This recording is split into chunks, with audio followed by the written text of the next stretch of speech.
en un lugar donde la naturaleza es salvaje, donde las montañas cubiertas de nieve parecen eternas y donde los hombres buscan forjarse un futuro. Lejos del ruido de las grandes ciudades, un monstruo caminaba entre los habitantes sin ser descubierto. Two power line workers were up in that Eklutna Road region, and they found skeletal remains. Era padre de familia, panadero, amigo de los vecinos, pero bajo esa máscara se escondía un cazador de humanos, un hombre que transformó las inmensas tierras de Alaska en su campo de caza personal. Su nombre es Robert Christian Hansen. El mundo lo conocería como el carnicero de Anchorage. Robert nació el 15 de febrero de 1939, en Esterville, Iowa, en el seno de una familia de inmigrantes daneses. Su padre, Christian Hansen, era un hombre severo y trabajador, dueño de una panadería.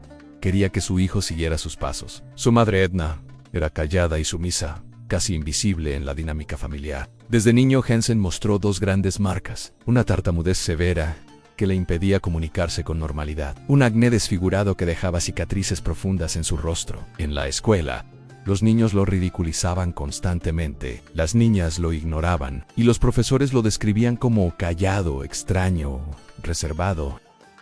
Ese aislamiento se convirtió en resentimiento, especialmente hacia las mujeres. Su único refugio estaba en los bosques de Iowa.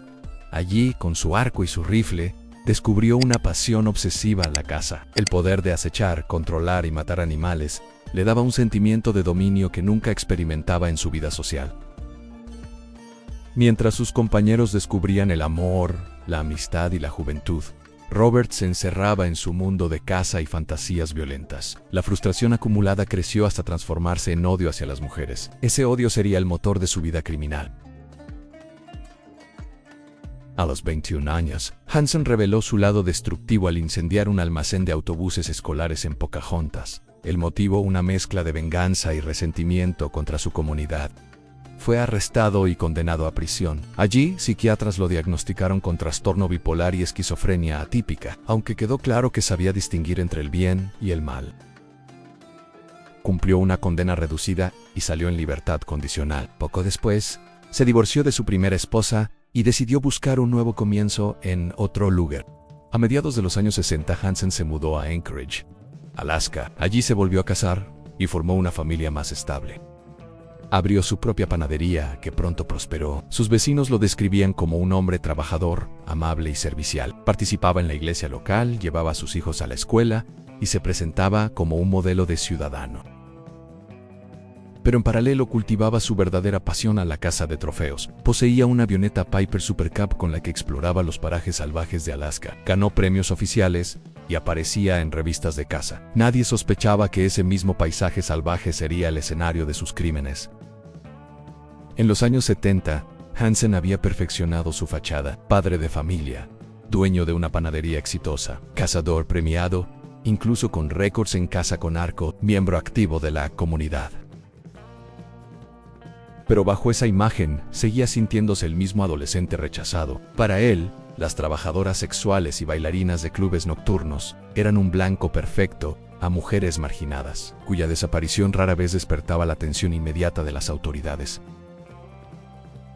Su modus operandi era frío y calculado. Se acercaba a prostitutas y bailarinas en Anchorage, ofreciéndoles dinero o trabajo. Una vez que aceptaban, sacaba un arma y las amenazaba. Las llevaba a su cabaña aislada en las afueras. Allí las encadenaba, las abusaba y las torturaba. Luego las subía a su avioneta.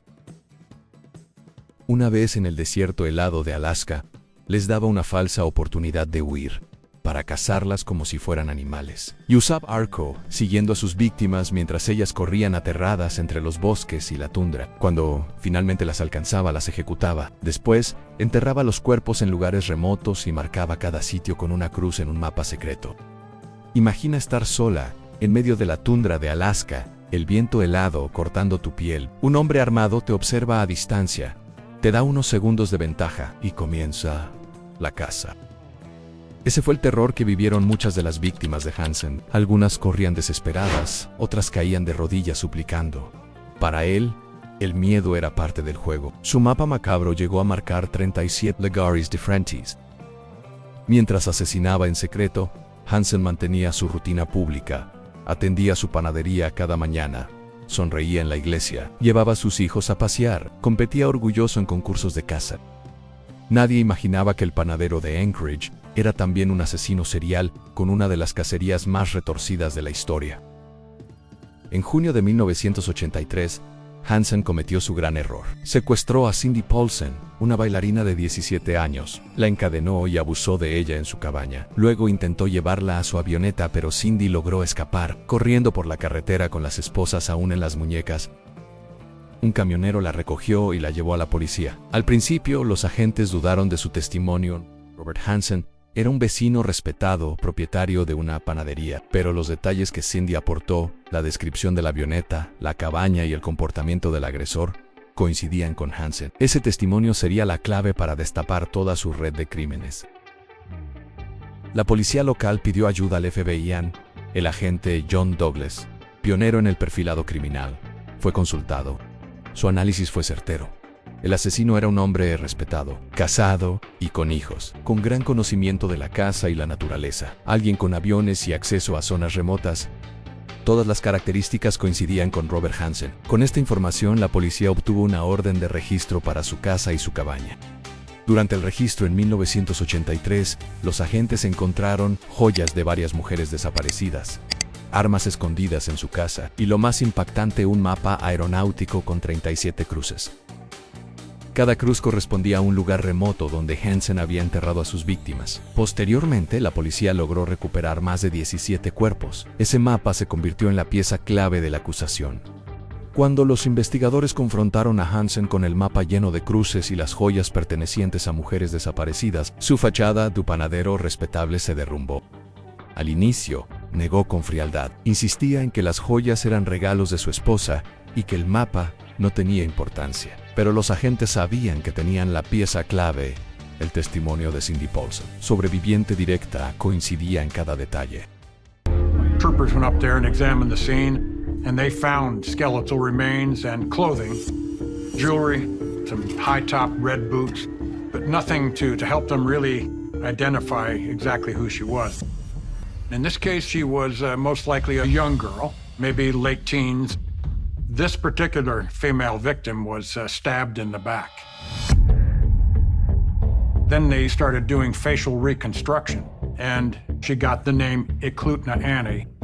No disrespect, but just some way to identify her. Finalmente, en un interrogatorio largo y meticuloso, Hansen comenzó a ceder. Sus palabras no fueron de arrepentimiento, sino de una admisión práctica. Aceptó que había raptado, abusado y asesinado a mujeres, pero intentaba justificarse. Decía que las víctimas eran mujeres fáciles que, según él, lo habían humillado o despreciado. Argumentaba que sentía una compulsión que no podía controlar. En su versión, algunas mujeres habrían cooperado, y por eso, él las dejaba libres. Los fiscales lograron que firmara un acuerdo judicial en el que reconocía 17 asesinatos confirmados y más de 30 agresiones sexuales. Como parte del trato, se comprometió a revelar las ubicaciones de los cuerpos, marcados en su mapa, para dar cierre a las familias de las víctimas. Las excavaciones dirigidas por Hansen permitieron recuperar numerosos restos humanos en los bosques de Alaska. Sin embargo, varias cruces del mapa quedaron sin respuesta. No se hallaron restos en todos los lugares. El juicio contra Robert Hansen comenzó en 1984, en Anchorage. La fiscalía presentó una montaña de pruebas en testimonios de sobrevivientes, restos encontrados en las ubicaciones del mapa, armas y joyas de las víctimas en su casa, y sobre todo, el perfil psicológico elaborado por el FBI. Hansen evitó un proceso largo al aceptar un acuerdo de culpabilidad. Confesó oficialmente 4 asesinatos concretos: Paula Goulding, Joanna Massina, Sherry Marrow y Eklutna Annie. Una víctima no identificada reconoció su responsabilidad en otros 17 homicidios y múltiples agresiones sexuales. El juez dictó una condena ejemplar: 461 años de prisión más cadena perpetua, sin posibilidad de libertad condicional. Fue trasladado a la prisión estatal de Spring Creek, una de las más seguras de Alaska. Durante el proceso, las familias de las víctimas asistieron a las audiencias con un dolor insoportable. Muchos jamás recibieron los restos completos de sus hijas o hermanas.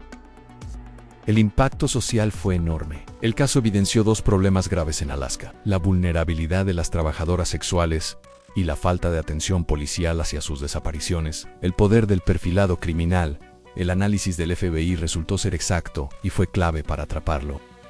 Robert Hansen pasó 3 décadas tras las rejas, en condiciones de máxima seguridad. Durante ese tiempo, nunca mostró señales de arrepentimiento. Cuando era interrogado, hablaba de sus crímenes con una frialdad desconcertante, como si relatara una partida de caza. Los otros presos lo despreciaban. Algunos lo amenazaban abiertamente por la brutalidad de sus crímenes contra mujeres jóvenes. Con los años, su salud se deterioró. Sufría de problemas cardíacos crónicos.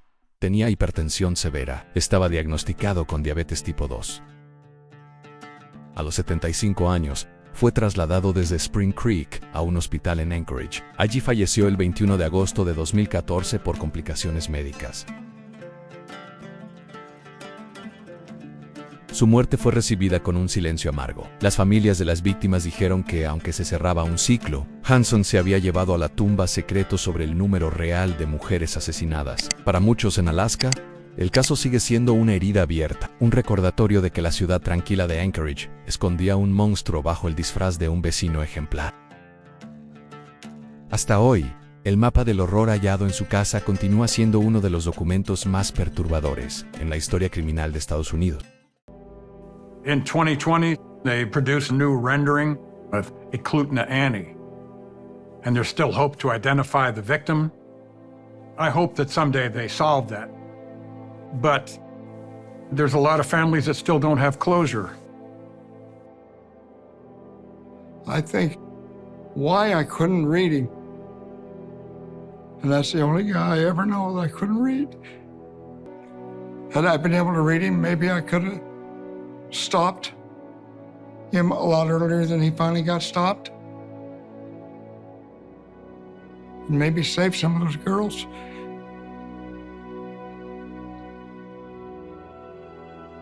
Such a waste of young lives.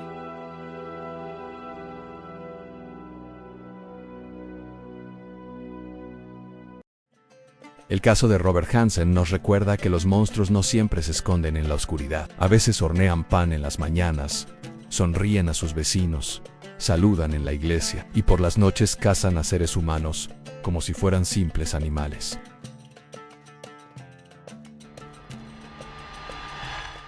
Ese fue el verdadero rostro de Robert Hansen, el carnicero de Anchorage.